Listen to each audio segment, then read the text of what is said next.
皆さんこんばんは。玉木のスポーツジャーナリズムの時間です。スポーツライターの小崎です。このチャンネルは玉木正幸が送る今のマスメディアとは全く異なる真のスポーツの重さを伝える番組です。我が番組のコメンテーターの玉木正幸さんです。はい、よろしくお願いします。よろしくお願いします。今週はもう小林さんとずっと野球を中心に話したりしてきたんですが、野球だけではなくって、やっぱりこれから日本のスポーツどうなっていくのかなという話でまとめてみたいと思うんですが、はい。ただ、日本のスポーツ、なんていうかな、悲観することばっかりではなくって、例えばJ リーグでサッカーの素晴らしいスタジアムが次々とできているっていう、事実があって、これは喜ぶべきことだと思うんですね。広島にも、サンフレッチェ広島にも作りましたし、長崎にもできました。それから京都の郊外の亀岡市のところにもいいスタジアムができましたし、その天然島のいいスタジアムで、なかなか面白い J リーグの試合がどんどんできているというのもある。もう一方で、その J リーグの子供のような形で生まれた B リーグも、非常に人気が出てきたといういいなんとか、ムードが湧いているなと私は思ってるんですが、小林さんどうですか？そのあたりはどんなふうに捉えられてますか？もちろん悲観するばかりではなくて、はい。例えば、中高年の皆さんのスポーツ活動はものすごく盛んになってますよね。ああ、なるほどね。かつてはジョギングが多かったかもしれませんけど、今もう近くの卓球、体育館とか、卓球、バドミントンとかね、もう熱心にそれが生きがいみたいにやってらっしゃる、ご婦人、男性もですけど、ご婦人の姿が目立つんですけども。それはかつてのバレーボールかと一緒かな。そうですね。だからそれも一つの、やっぱりこれから社会の、役割としては大きいんじゃないかなと思いますね。その中で、また野球に戻っちゃうけれども、野球は情けないですね、というふうに言っていいのかしら。全然その辺のつながりがないですよね、地域社会とかの。だから野球を除いて考えると、日本は、未来は明るいかもしれませんが。なるほど。野球が大きなブロックになっていて、ついこの間も、インターネットのカジノの問題でね、かなりの選手がやっていたっていう話がありました。ネットカジノですね。あれに対してね、日本のプロ野球がはっきりした方向性を出さないわけですよ。出さないというか、出せないというか。球団の判断に任せるみたいな。これありえないでしょ。例えば、ある球団は、うち10人やってたんですけど、お咎めなしですって言って、うち5人でしたけど、全部試合出しませんって言ったら、この10対5の差はどうなるんですかね。なるほど。片や戦力ダウン、片や戦力をダウンさせたくないから、みたいなね。これ公平性の問題もあるけど、それ以上にやっぱり、ガバナンスだとか、そういうことを言ったときに、12球団全体が一つの方針を持って、やるなんていうのは、これに限らずあるはずなんですよ。そうですね。かつて、ミッショナーの問題ですよね、それね。そうですね。日本ハムで、謹慎みたいになっていた選手が巨人にトレードになった途端出場 OK みたいな。これ意味わかんないですよ。それはでも結局、球団の判断に任されてるからってことなんですが、これコロナ、ウイルスに感染したしない時も、サッカーと野球では、対応が違って、サッカーは当然、チェアマン、あるいは日本サッカー協会を中心として、みんながその一つの方針でやってる。この辺がね、野球の、どうなってんでしょうかっていうか、これからどんどん迷走していくんだろうなというふうにしか思えないですよね。ちょっと面白いなと思うのは、その野球がそのネットカジノのことについて何も喋れないのは、ネットカジノがこれからどうなるか、あるいは日本の中で、それこそ小林さんなんかはかなり、僕もそうなんですけれども、スポーツベッティングの話が、どうなってくるかっていうのは、これが大きいと思うんですよね。スポーツベッティングで集めるお金がスポーツにもし還元されたら、すごく大きなお金がスポーツの普及のために使われるっていうことになるわけじゃないですか。ところが今日本では、そのベッティング、いわゆる賭けというのはもう、国が定めたもの以外は、刑法で禁止された悪なんですよね。で、今回も、その、ネットベッティングをやっていた連中がいたということが、これが犯罪になるというので問題になるんですけれども、これが果たしてネットベッティングが日本でスポーツベッティングとしてどうなっていくかっていう今、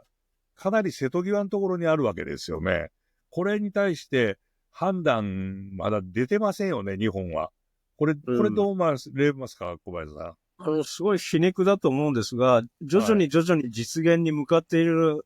この流れがある中で、去年も水原通訳のその違法カジノの問題。はい。で、今回もこれですよね。これはあくまでも違法なものに手を出してるから、これ犯罪になるわけで、今世界に広がっているスポーツベッティングは合法なんですよね。そうですね。そうですね。で、合法である上に、スポーツの、はい、普及とか、普及というか発展のためのお金としてはかなり大きな予算が組めるわけですよね。残念ながら、スポーツに税金をこう注いでくれないので、はい、スポーツ独自に財源を作るとすると、これは最高の方法なんですよね。そうですね。だからその矢先にまたもう日本の人たち、あるいは、まあ、ジャーナリズムというかメディアでも、もう、賭けそのものが悪であるっていうキャンペーンが、すごい繰り返されているような感じで。そうですね。そうですね。まあ、実は最近、このスポーツベッティングの導入に反対をしていた読売新聞が随分変えてきて、もう導入の方向にシフトを切ってるんですよね。そうみたいですね。はい。だからもういろんな意味で障害がどんどんなくなってきていて、まあ最初はトトの延長線上ぐらいかもしれませんが、スポーツベッティングがようやく日本でも採用される動きが見えてきたんですよね。はい。まあでもなんか、この一般のイメージ。読売が、態度を変えてきたっていうのは僕は面白いなと思ったのは、それこそその前に、スポーツ議員連盟のある人たちが、そのスポーツベッティングの調査をしていたときに、プロ野球のベッティングを始めたいというふうにして、やっぱり、力の強い、巨人の幹部のところに行ったら、サッカーの真似は嫌だというふうに言われて、もう剣もほろろに断られたということを当事者から私聞いたことがありますけれども、その読売新聞が変えていったわけですね、立場をね。これで、少額のスポーツベッティングをうまく回していけば、例えばそれこそ、ベッティング賭けそのものを、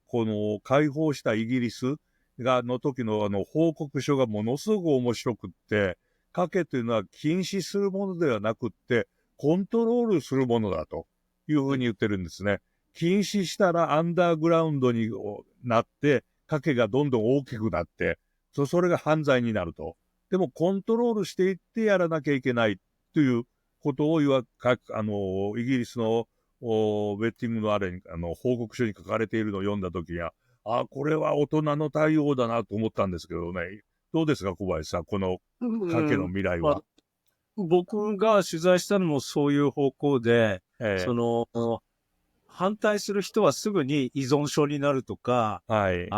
生活破綻を招くとか、そして八百長が起こるっていう、まあ、このすぐ言うんですけど、それって、なんかアンダーグラウンドでなんか、有り金全部叩いてるみたいなイメージの話なんですよね。そうですね。反対勢力がそれをコントロールしてるから、八百長も起こる。でも今のそのスポーツベッティングっていうのは完全にインターネット上で、セキュリティもしっかりしていて、例えば1万円しか持ってない人が10万円かけるっていうことは、水原通訳はそれ違法だから、それをどんどん借りて、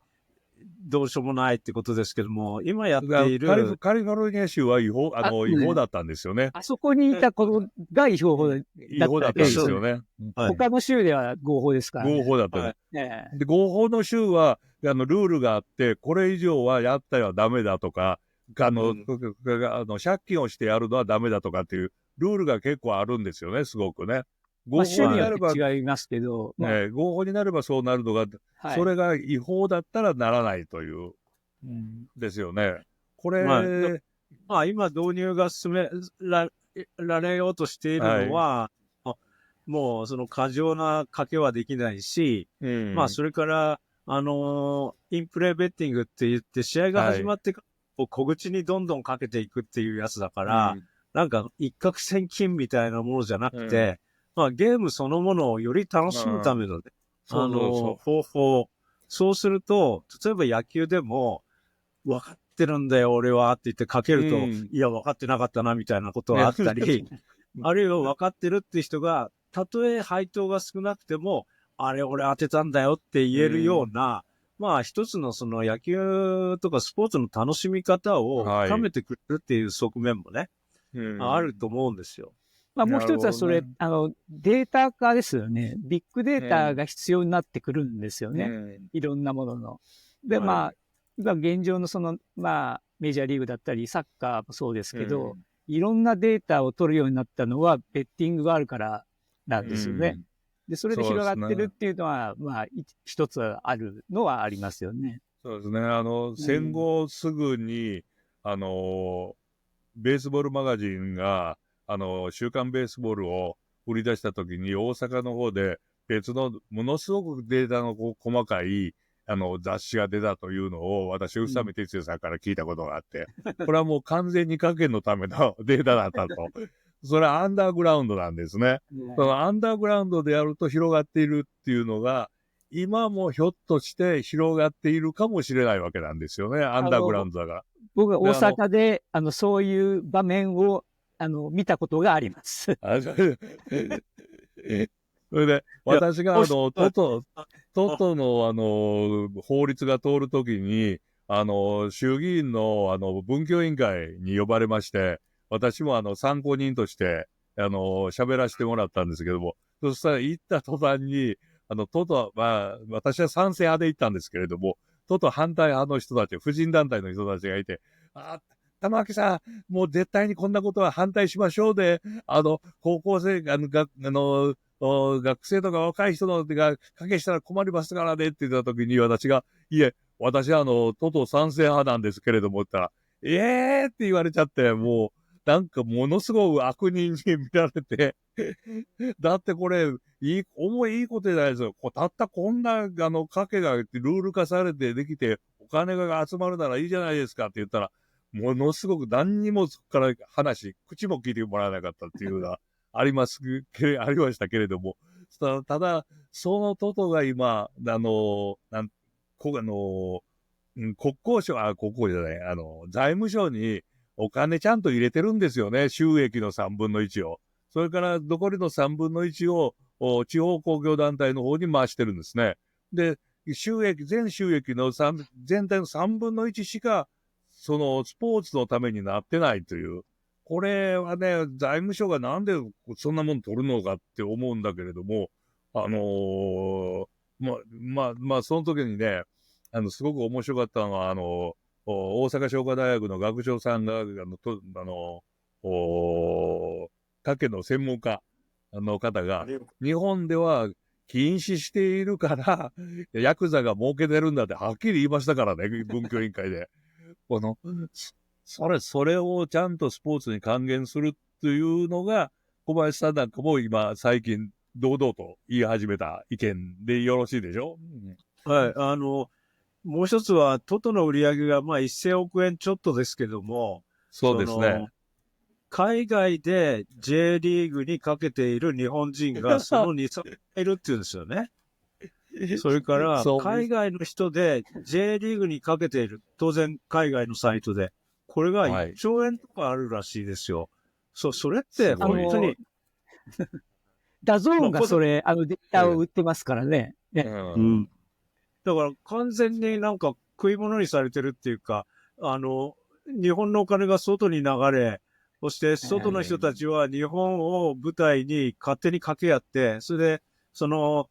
メジャーリーグの開幕戦じゃないですけど、何のロイヤリティも日本に払ってこないわけじゃね。そうですよね。こんなまあ、以前もちょっとお話ししたと思うんですけど、うん僕のところにイギリスのベッティング会社からスカウティングが来ましたからね。J2、J2 を僕はよく取材してましたけど、その時に J2 のレポートを書いてくれって来たんですね、スカウティングで。じゃあいいよって英語で書ける、まあ英語書けるなと思って言って、そのうち行ったらなんか話がコロコロ変わってって、最終的にはそのベッティング会社の VIP のお客さんがいるんで、そのお客さんが J2 にかけるときに、電話をしてくるから、アドバイスをしてくれと。アドバイスね。VIP 対応としてそういうサービスをしてるらしいんですよね。イギリスのベッティング会社は。かけるおそらく額も相当高い額を日本の J2 の試合にかけてるんですよね。なるほどね。ただまあそれなんかもある意味で日本で違法だから違法のところでいろんなことができるわけですよね。それをやっぱりルールを作って合法化した中でやる。例えば私イタリアに行った時にワールドカップの決勝の賭けを見たときは面白かったですね。紙が配られるんですけれども、そこに15分おきに、どこに点数が入るかっていう、要するに1試合しかないわけですね。それにかけるんだから、かなりの当たる確率が高いなと思ったらそうじゃないんですね。15分ごとに、どこで点数が入るか、延長戦も含めて、予想して、あるいはその15分おきに何人人が変わるか、も予想して、そして入れるんですね。で、合計何対何でどっちが勝つっていう。これはね、スポーツを楽しむことを推進する方向の賭けがあるんだなっていうのを、私初めて見たっていう感じ。これ、小林さん、野球なんかでもできるはずですよね。もっと野球が面白くなる賭け。そこなんですよ。だから、賭けというより、本当にゲームの深みとか読みとか、そういうものが、具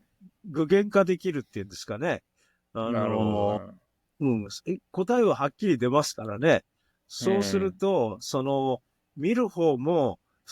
自分の勝手な解釈じゃなくて、やっぱりレベルが上がっていくじゃないですか。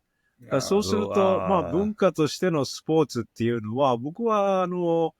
必ず高まっていくと思うんですよね。なるほどね。いや、私も都党賛成のことで衆議院の文教委員会に行ったときは、なぜ賛成したかというと、読売新聞がJ リーグの方針に反対して、企業スポーツの名前をどんどんやったんですね。あれ、企業スポーツだったらベッティングできないんですよね。それこそ、企業として、物を売っている方と買っている方があったら、利益相反ですよね。利益相反か。それになっちゃうからって。だから、それ賛成したんですけれども、まあ、これ喋っていたら、こればっかりで終わってしまう。最後もう時間が短いんですけれども、一言聞きたい。小林さん、一言聞きたいのは、私、ものすごく最近気になったのが、アメリカのトランプ大統領、スポーツには男と女の2種類しかないっていうことを言って、トランスジェンダーを全部否定することを言ったんですけど、これはどう思われました？そこを否定するっていうのはね、違いますよね。でも、僕はトランスジェンダー、まあ男性から女性に変わった人が、女性競技に出るっていうのは、まあ女子選手にとっては大変な脅威だし、混乱になると思っているので、まあトランスジェンダーの人たち、まあ僕はまあスポーツの世界は男性が優位だと言われている、まあ記録的にもまあそれはずっとね、一部の競技を除いて、だから男子の種目に誰でもが出られるっていうことは、保障するべきだと思ってますよね。だからまあ、僕がやっていたフリスビーの種目では、男子、女子って言わないんですね。オープンレディースって言うんですよ。レディースはレディース。で、オープンはの試合があってだから女性が出る場合。女子が入っても構わない。ああ、はいなるほどな。あだからオープンっていうのは、プロアマオープンっていう意味もありますけれども、とにかく誰でもいらっしゃいっていうのがオープンという意味なんだなと、その時思ったんですけどね。なるほどね。今、車椅子ラグビーは、女子ももちろん入って、男女入って構わなくて、日本が金メダル取った時も、女子の素晴らしい選手がいましたけれども、この、トランプ大統領のジェンダーに対する発言は東京オリンピックなんかの時の IOC の要するに多様性の問題と全く反対の意見を言ったわけですから、これは来週に春日良一さんにゲストに出てもらいますんで、はい、これは小林さんもちょっと見てほしいなと思うんですけれども、IOC とオリンピックがジェンダーに対してどういう姿勢で臨むのかというのを聞きたいと思います。ちょっともう丸投げでし始めましたよね、その各競技団体。丸投げを境界線をどこにするのかっていうことについて。男女の、要するにIOC は今各 IF、各スポーツ団体のところでルール決めてくれっていう言い方。もう丸投げし始めましたよね。でも一応。話、違う方向かもしれませんけど、陸上なんかでね、マラソンだって男子も女子も一緒にレースするっていうことはあるじゃないですか、マラソンとかね。あります、あります。さっき例に出された団体競技では、もう男性も女性も、トランスジェンダーの人も一緒のチームでやればいいって、そういう動きが盛んになればいいんじゃないかなと思うんですよ。そうですね。オリンピックみたいなトップレベルだとちょっと難しいのかもしれないけど、だってオリンピックに出てる女子バレーの選手なんて僕らの比じゃないほどすごいわけですから。それは言えます。テストステロン値も高い可能性はあるんですよね。一般の男性よりアスリートの女性の方がテストステロン値が高いっていうのはもう生理学的に決まってますから、いわゆる男性ホルモンが男性よりも多い女性っていうのは、それは医学的にも存在していることは認められる、存在しているわけですからね。ですから、今、小林さん言われたのは本当そうですね。パラリンピックの車椅子ラグビーで男女が一緒にやってるようなものが出てくるというのが、ひょっとして未来のスポーツになっていくかもしれないなと。そうですね。それはどんどんそうなってほしいですね。なるほどね。ということで、なんか話がボンボン飛んでしまって、ベッティングの話からトランスジェンダーの話まで行ってしまいましたけれども、こんな話はマスメディアでは絶対にできないと思ってますんで、小林さん、また出てくださいね。よろしくお願いします。よろしくお願いします。はい、ありがとうございます。それじゃあ、来週また、どういう感じになるかわかりませんが、春日さん迎えてやりましょう。はい。はい。次回の配信ですが、来週のゲストコメンテーターは、スポーツコンサルタント、オリンピックアナリストの春日良一さんです。トーマス・バッハの後任を決める IOC の次期会長選挙は3月20日にも行われます。ですので、来週のテーマは IOC 五輪の未来という感じになるでしょう。エピソード1は3月10日月曜日の午後8時配信予定です。それでは皆さん、次のエピソードでお会いしましょう。